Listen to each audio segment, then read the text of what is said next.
What's up, you guys? This is Studio Sessions Live. In this episode, we'll be taking you on set with a Vogue photoshoot team, and we'll be looking at how to create that hair commercial sleek hair. I'll share some tips To create energy and movement in the hair for a photo using different types of wind and other sorts of editorial tricks.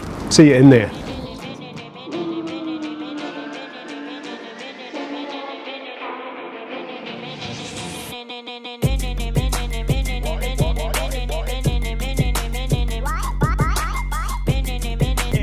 Four drops of pure oil, rubbed it into the hands and then squeezed it into the ends and then smoothed it over that surface layer.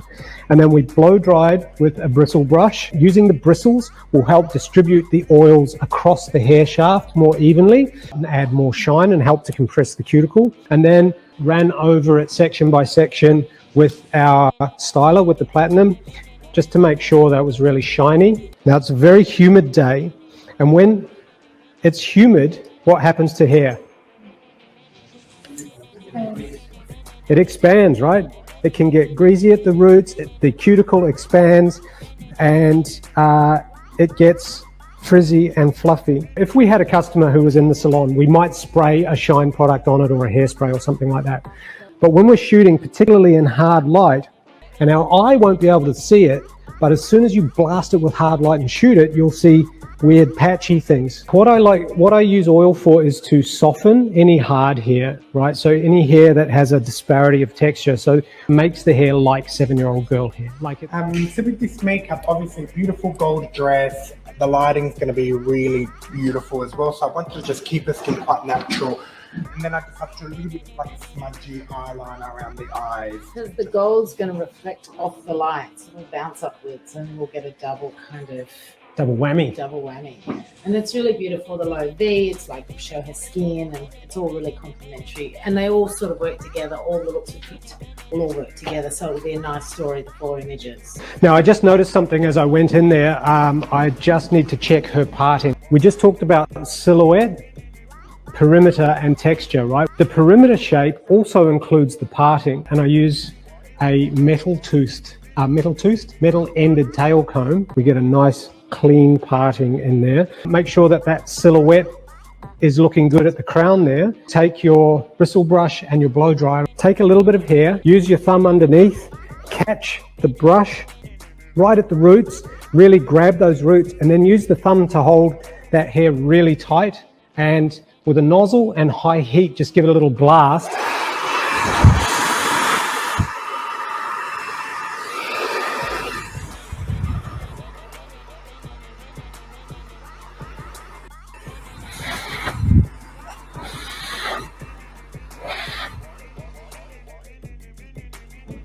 Just so you flatten out the silhouette at that crown area. Okay, let's go and take some pictures.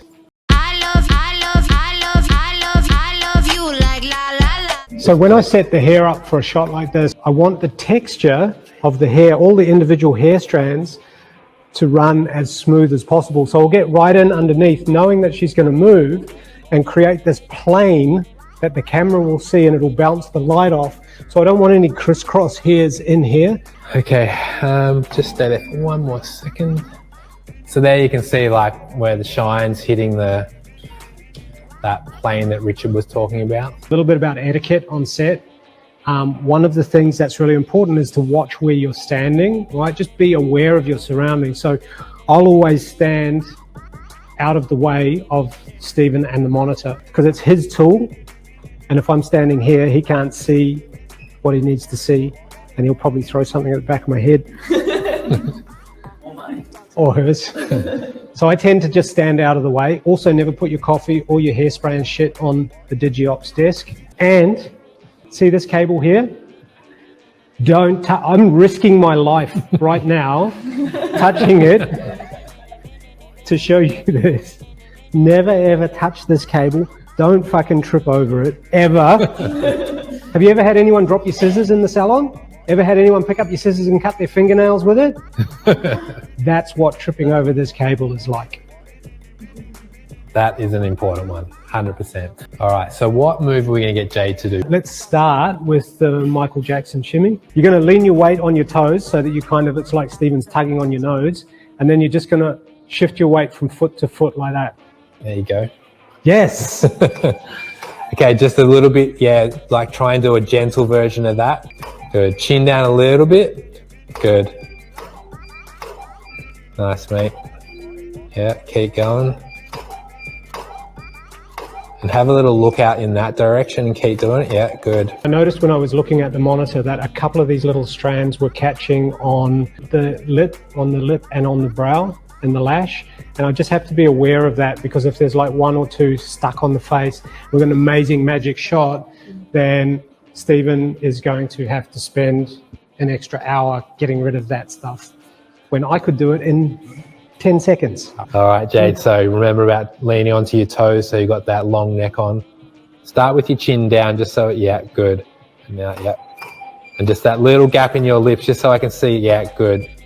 And the chin down is really good because it gives your hair somewhere to go. And then turning your face out that way, yeah, good.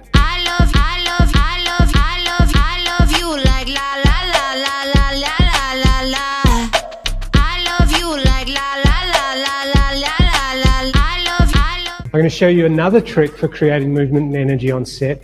It's the wafting board. It gives you like a pop or an explosion of wind rather than a consistent wind. So the hair tends to stay together for shine. 3, 2, 1.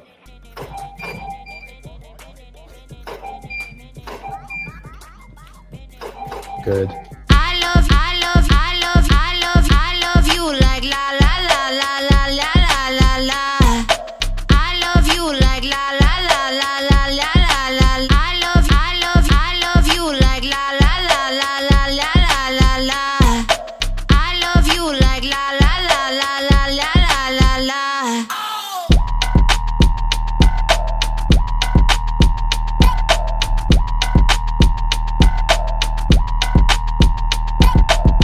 So getting this shot is a bit of a dance between Richard and I in timing and sort of energy. Because the thing is with the wafting board is you go and then it takes like a half a second for the wind to get there and do its thing. And the resetting is very important in trying to get this shot, because by the time it's like 5 or 6, 10 frames through, when I have to go to the retouching stage, it's too far gone. Like the energy might be good, but you know, by that time hairs are crossing over and you're not getting that. Yeah, to go back to that starting point to get it all in line is pretty important. And the time that you spend doing it here, yeah, saves way more time in, you know, someone sitting at a computer trying to, you know, retouch hair, because it is a pretty difficult, it's one of the hardest things to sort of retouch. So, you know, it's good to get it on the day. It's one of the hardest things to retouch without making it look like it's been retouched. Often you can really see the stuff that's literally just had the hairdo painted on the image. All right, let's take a minute to go through these images and mark a few for select. What we'll do is we'll just, at our first glance, whatever catches our eye, we'll just say yes, and we'll put a mark on that and we'll put it aside for later. We'll go back and edit once we're done. I'm going to show you one more trick to create energy and movement on set. So you take a wire coat hanger and just give it a little stretch like that to open it up.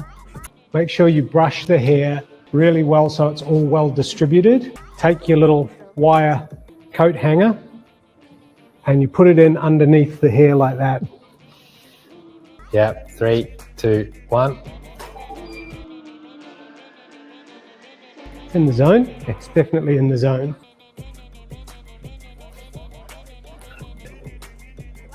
Three, 2, 1. Ooh, that was a good. Is that a goodie? 3, 2, 1. 3, 2, 1. It's good how it's cuddling her there. Yeah. There's one other move that I want to show you guys. Set the hair into position. So I'm just using the palm of my hand to smooth over these little bits of humidity fly away where the cuticle's opening up. And I'm brushing the hair from the crown slightly forward and down. So it's a head swivel. Good. Can you try and look at me as you do it? Yeah.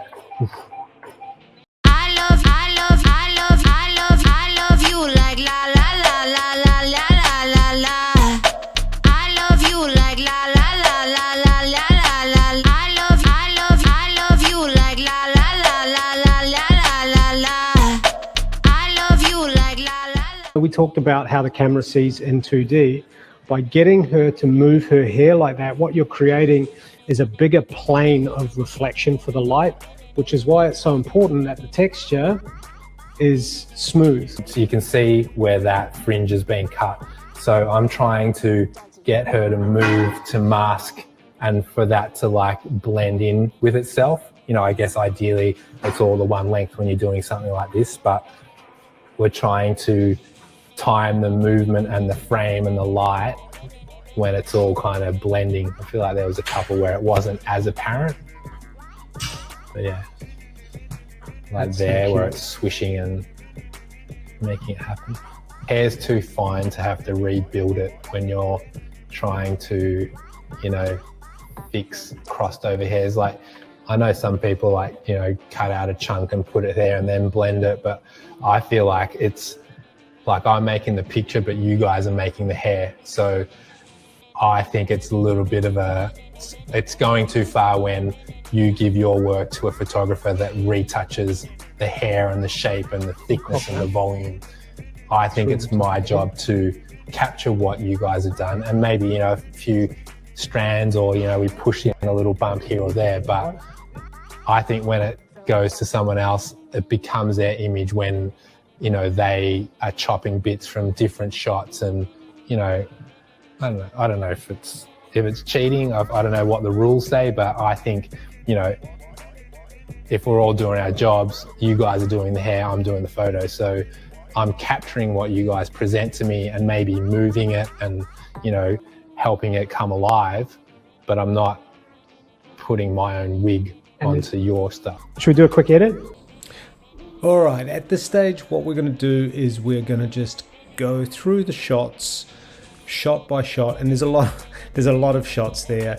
A lot of them won't be any good, but when we see something that catches our eye, we'll just say, yes, that's good, yes, yes, yes, and it's literally just a visceral response.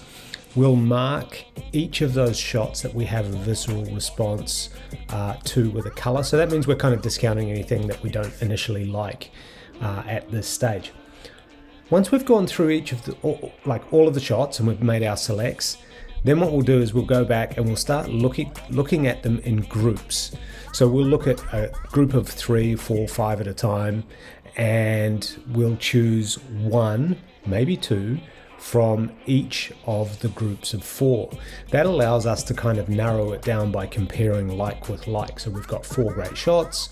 Which of those is the best? Which ones should we get rid of?